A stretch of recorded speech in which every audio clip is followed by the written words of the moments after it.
May balita na. May music pa. Iyo. Aberta, pili ka na. Ta AM agkuman palan music. Simply the best. Ala, kusog-kusog ka. Sige, pakusog ka. Amo talaga. Agko na music. 332. Ay, nako. Pwede man, ano? Minso, pwede.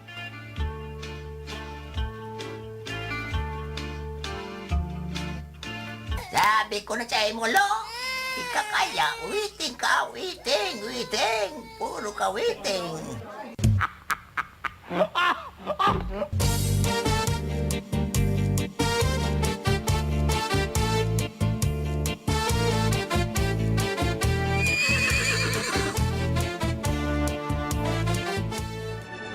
RPN Radio Philippines Network Radyo Ronda DZKI Iriga Member Kapisanan ng mga broadcaster ng Pilipinas. Ang oras na ini hatod sa Indo ni Honorable John J. Fortuna, Municipal Councilor, Nabua, Camarines Sur. Sa panahonin pandemya, pakusugon ang satuyang resistensya, magkakanin masustansyang mga pagkakan, uminom nin dakol na tubig, mag-ehersisyo, asin magpangaji. Sarong mensahe hatod man sa Indo ni Mercy Oliva Almazan Villarreal. This time check is brought to you by Honorable Jesse Bochoy Abunite, City Councilor, Iriga City. Ang porsyon na ini hatod sa Indo ni Kagawad Melnan Robles Moralio, basta kidaday, hayahay ang buhay. Libre kong San Miguel beer, basta akin ang tansan. Tansan? Sa San Miguel Oktoberfest Instant GCash Panalo Promo, uulan ng up to 100 million pesos in GCash prizes. Buy any San Miguel beer, hanapin ang code sa crown. Kung meron, panalo ka! Iscan ang QR code sa mga posters at Facebook. I-type ang code and win! Sali na! Available in areas where allowed. See posters for full details. Promo runs from September 1 to December 31, 2021. Per DOH FDA CFR permit number 0424 series of 2021. Drink responsibly. Radyo Ronda Newswatch Afternoon Edition. Oras niya to sa ganyan, 36 minutos makalihis. An alas 4 nin pagkahapon. Diyos maray na hapon po sa Indo Gabos.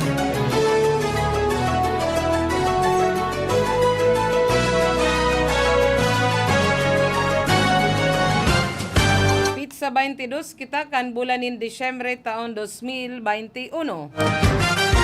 Makakaibahan ta sa lado technical digdi sa satuyang estudyo. Si Engineer Abilindon Toralio ang satuyang Chief Technician. Si Jimmy Guanzon ang Information Officer. Si Ma'am Kayla Riago Ligasyon sa opisina. Si Jimson Oco, siringman si Aldrin Orlanda, duman sa transmitter. Ako man po ang sa indong makakaibahan na mahatod kan mga barata sa Radyo Ronda Newswatch Afternoon Edition. Ini po si Gloria Prestado Bungaes. Headlines kita kan mga bareta sa lado lokal. Konseho kan Barangay San Isidro, digdi sa syudad kan Iriga, sibot sa pagpreparar kan mga regalong itatao sa mga PWD, indigent children, asin man mga senior citizens. Laban sa mga o sa gabos na klasikan illegal na paputok, ipinagkasanakan na PNP PRO5. Ikaduwang aldaw kan Iriga Box National Vaccination Day, rinuso paman giraray. Sarong lalaki na may kasong 4 counts kan Cybercrime Prevention Act of 2012, voluntaryong nagsurrender sa sarong miyembro kan daet PNP. Driver asin man finante kan transit mixer truck gadan matapos mahulog sa 40 fie na bangin ang lulunadan sa Lagunoy, Camarines Sur. Saro pangkaibahan, himalang nakaligtas sa aksidente. mga seasonal vendors sa syudad kan Naga mapuon na ngunyan nakapaskuhan. Hasta sa bagong taon, mga vendors pinagirumduman ang tamang minimum health protocol. Minor de edad na hali sa simbang gabi na dismayo sa vaccination area.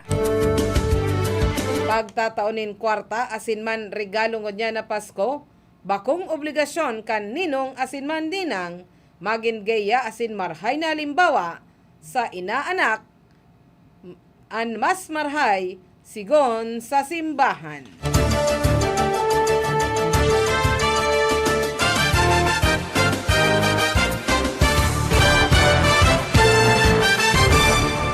Headlines man kita kan mga Bareta sa lado nasyonal. Pahabol sa 2021. LPA na palaog kan par sa Domingo. Dakula ang tsansa na magin bagyo. NDRRMC pinag-insistir na dai pinag-i-ignore mas dakulang udet casualties sa PNP report. COVID-19 booster shot pwede nang itao 3 bulan matapos ang second dose. Duterte matipon pa nin 10 bilyon para man sa nalamasa kan bagyo. Documentary requirements para sa nalamasa kan audit pinag-insistir na halwagan. Pagkakan tubig, gubing asin tent. Noche Buena package kan mga Manileño ipinagdunar sa biktima kan bagyo.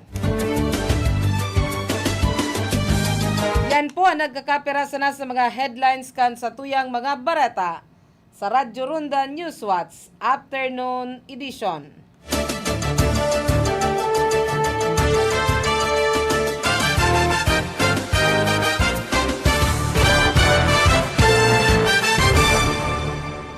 Ngunyan sa detalyes na kita kan mga Bareta sa lado lokal.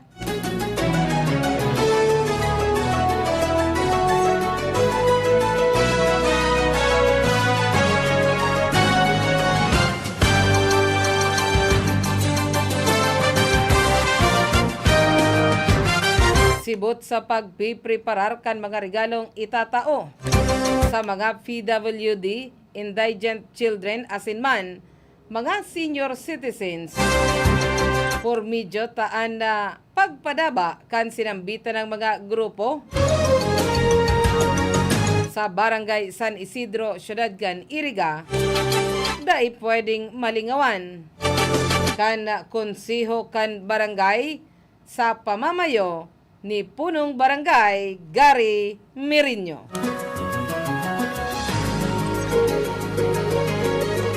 Mientras tanto, ninhuliman sa nararaninaan selebrasyon kan aldaw kan Pasko asin man bagong taon, an pamayo kan Police Regional Office 5 sa pamamayo ni Police Brigadier General Jonel C.S. Tumo. Nagpaluwas nin kasugoan sa gabos na probinsyal, City Director kan Police Provincial Offices asin sa gabos na Chief of Police sa gabos na police station sa Bicol. Mapadapit man kan pagbabawal sa pagtsutsenda, paggamit asin man paggibo kan mga anuman na klase kan illegal na paputok. Iniman ang pagsunod sa kasugoan ni PNP Chief General Jonardo B. Carlos na kumpiskaron ang gabos na klase kan illegal na paputok. Dakopon asin kasuhan ang mga nagtsitsenda kan asin man nagigibo kan mga ini. Ang sinambitan ng direktiba lakdang kan PNP sa riyon kan Bicol, tangani man na protektaran asin mailikay ang lambang na mamanwaan urog na ang mga kahubinisan sa maraot na maidadara kan mga illegal na paputok. Sa irarom kan Republic Act 7183 asin man Executive Order numerado 28 ang mga minasunod na firecrackers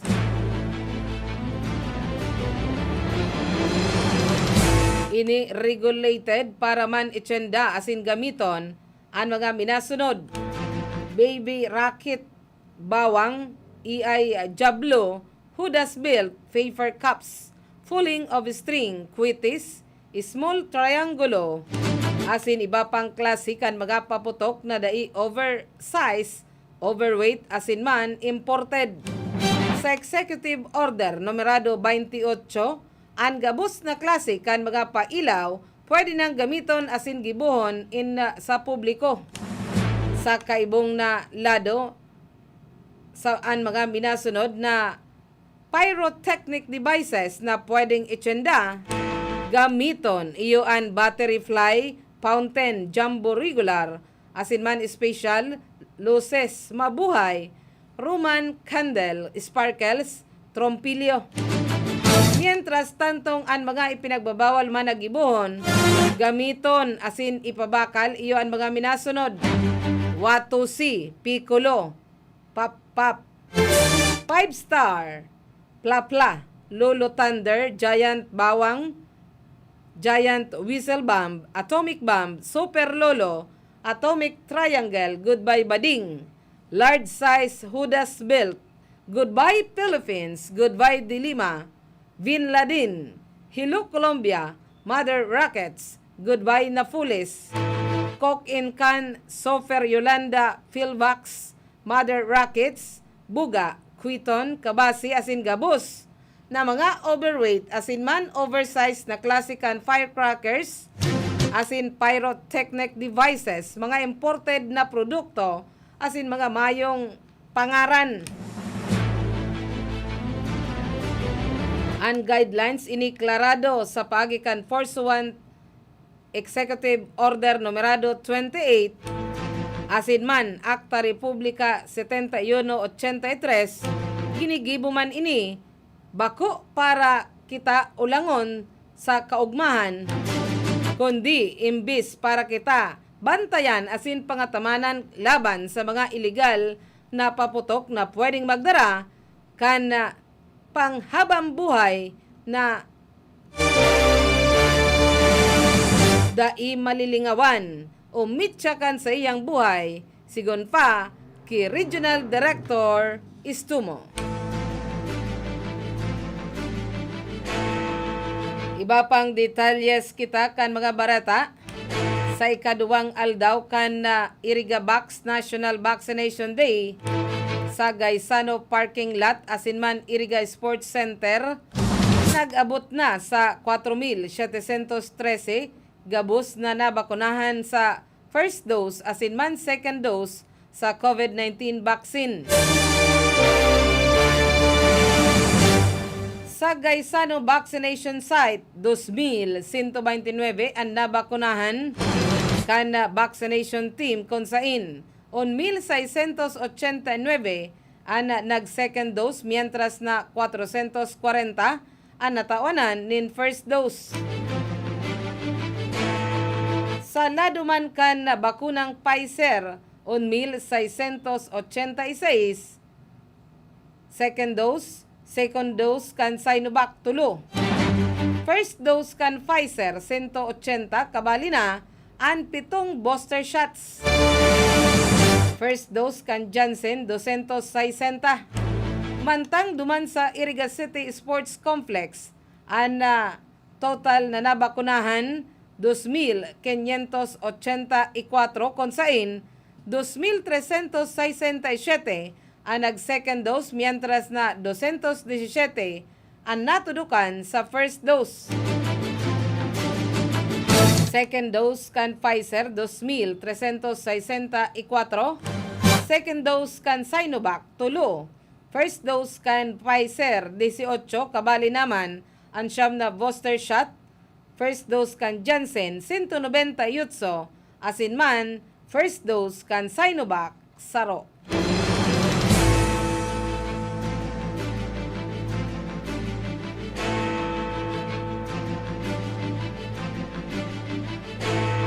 Mantang si mga nag-second dose o mga nabakunahan sa first dose sa Pfizer kan Sinovac, ana sa indang schedule kan second dose sa maabot na Enero 18 taon 2022. Mientras tanto, bilog ang buot na nagtiwala ang sarong 48 anyos na lalaki matapos man ining voluntaryong magsurrender sa pagikan sarong miyembro kan PNP sa daet na si Police Staff Sergeant Nelson L. Abraham kan Disyembre 21 taon 2021.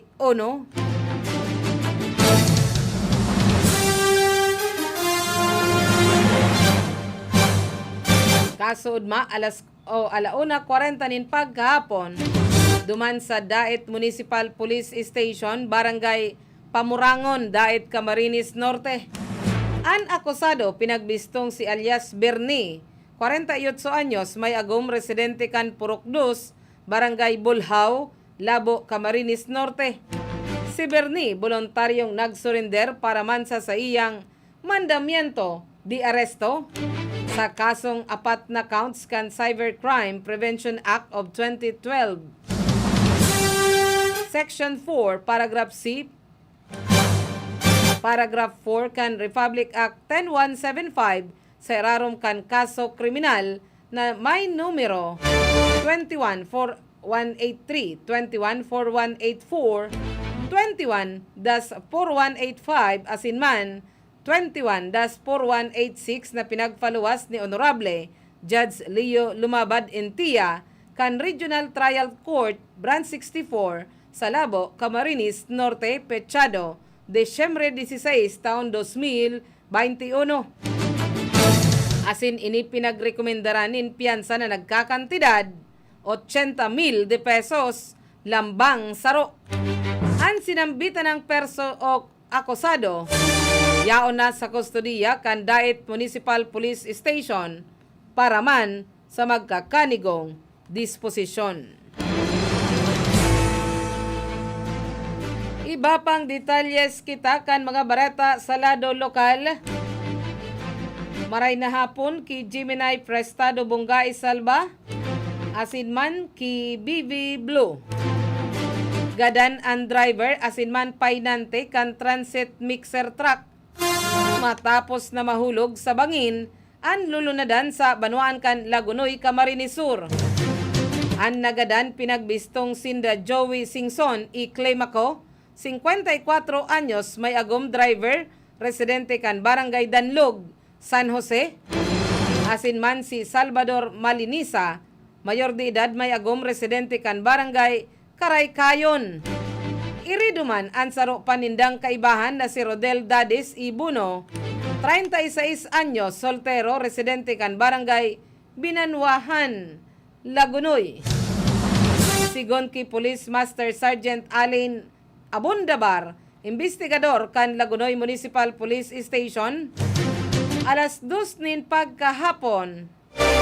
Kasuodma kan mangyari ang aksidente sa sitio Tingtingon, Barangay Ginirongan, kargado subuot kan pinaghalong simento, ang pinaglulunadan na truck kan duwa na pagsasadiri kan Partido Construction and Supply na pasiringon kota na sa Garche Torena.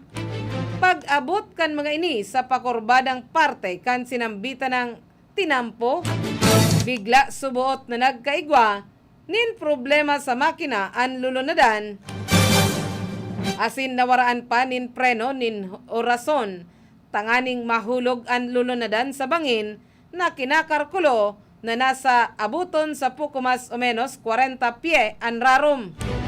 Naidara pa kota nasa hospital ang mga biktima, alagad pinagdeklarar na dead on arrival sinda Singson asin man Malinisa na nagsapo manin labi-labing distroso sa hawak.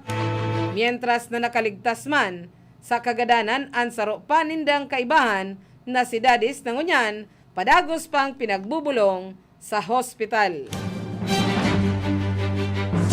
Mientras tanto, ipinahayag ngunyan na kasubagong pagkaaga ni Dinaga Punong Barangay Dores Dayan Gutierrez Lee na poon na o nagpuon na mahihiling ang mga seasonal vendors sa sentro kan syudad kan Naga sa sakop niyang barangay.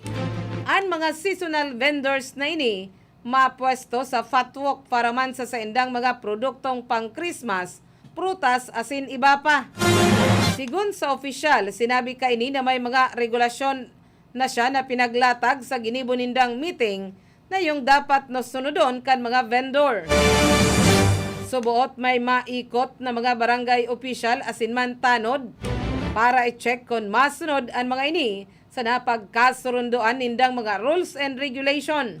Kabali sa mga napagkasurunduan, iyo ang pagsunod sa tamang minimum health protocol arog na sana kan paggamit pa man kan face mask asin pagmantinir kan social o physical distancing. Karo subuot ini sa higot nindang ipinapagirumdom sa mga seasonal vendors na mapon sa aga Disyembre 23 hasta Disyembre 25, asin mabalik man Disyembre 29 hasta Disyembre 31. Mientras tanto, nadismayo ang sarong minor de edad sa Banwaan kan sipukot Camarinesor matapos ining matudukan kan COVID-19 vaccine first dose. Sigon ki Lindel Dan Rivera, Municipal Disaster Risk Reduction and Management Officer, pinagkumpirmar ka ini na may sarong minor de edad ana nadismayo alagad pinaglinaw ka ini na bako nin huli sa bakuna. Sigun kaya sa nako ang impormasyon hali man sa Bicol Region General Hospital and Geriatric Medical Center o Bicol Sanitarium, matapos na mag-atindir ang minor de edad nin simbang gabi sa Banwaan, tulos ining nagtuyo sa sinambitan ng hospital tanganing magpabakuna, dai nagpamahaw an aki kaya dagos ining nawaraan o nadismayo matapos man na mabakunahan. Kun kaya pagirumdom ni Rivera na puwera sa paglikay kontra COVID-19. Importante pa man subuot na antes mag-atindir kan simbang gabi o maghali nin harong, dapat nakakakan o may laog an sa indong mga tulak. Ultimong detalyes kita kan Bareta sa lado lokal, pinagirumdum kan simbahan ang tunay na papel sa pinaggagampanan kan mga ninong asinman ninang sa buhay kan sa indang mga ina-anak. Sigun sa paliwanag ni Diocese of Daet Bishop Rex Andro Alarcon, na bako sana nagtatapos sa pagtatao kan regalo asinman kwarta sa inaanak an obligasyon kan ninong asinman ninang. Sa katunayan, urog pa subuot sa pagtatao kan regalo asinman kwarta an papel kan ninong asin ninang kontra sa nakagawian nakan kadaklan. Sigon ki Alarcon, ang minimum na obligasyon talaga kan ninong o ninang maging spiritual father o mother asin mabisto kan aki. Patin pinaglinaw kan obispo na mayo man maraot na magtaonin regalo asin kwarta sa inaanak. Kung tutuson subuot kaya, saruan pagtataw kan regalo sa nagpapaaging espesyal sa Pasko. Alagad kon mayong-mayo subuot talaga si ninong o si ninang, daiman ka ini obligasyon an magtao nin pamasko. An importante subuot andam ini na magin gaya asin magin katabang kan magurang sa pagtukdo nin tama sa aki.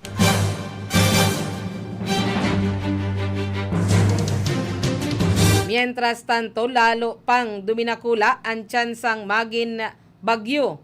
Ang sarong raot kan panahon na pinagbabantayan ngunyan kan State Weather Bureau mientras na nagrarani ini sa Philippine Area of Responsibility. Ini ang sinabi kan Pag-asa Miyerkules na pagkahapon pag-abot sa low pressure area na nahiling on 1,350 sirangan kan Mindanao alas 4 ninma umagahon. Mas halangkaw ang tsansa ini kumparar sa 30 hasta 40% na sinambit kaso bagong maumagahon ni Pag-asa Weather Specialist Alzar D. Aurelio. Sa pagtataya ka ni State Meteorologist, magiging pinakaharani ini sa kadagaan kan Mindanao pag-abot kan Banggi kan ika-29 o 30. Iniluwas kan Pag-asa ang sinambitan ng statement matapos ragasaon kan bagyong Udit na pinakamakusog na nakalaog sa Pilipinas kaining 2021 an manlain-lain na parte kan Luzon, Visayas, Asin man, Mindanao. Gatos-gatos na ang nagagadan darakan na sambitan ng bagyo naabuton na sa 177 base naman sa datos kan National Disaster Risk Reduction and Management Council Kasubago. Yan na po ang naging kateripunan kan sa tuyang pagbabareta sa Radyo Ronda Newswatch Afternoon Edition.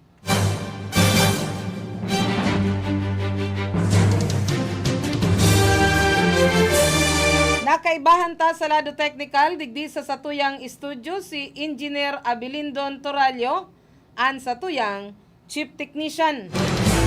Si Jimmy Guanzon ang satuyang Information Officer. Si Ma'am Kayla Reyago Ligasyon sa opisina. Yaon naman ang masunod sa sakuya si Kagawad Elma de Lima-Gaspi. Si Jimson Oco, siringman si Aldrin Orlanda, duman sa transmitter. Ako man po ang sa indong nakaibahan na nagatud kan mga bareta sa Radyo Ronda Newswatch Afternoon Edition. Ini po si Gloria Prestado Bungais. Diyos mabalos, salamat kan sa indong mayong sawang pag-antabay.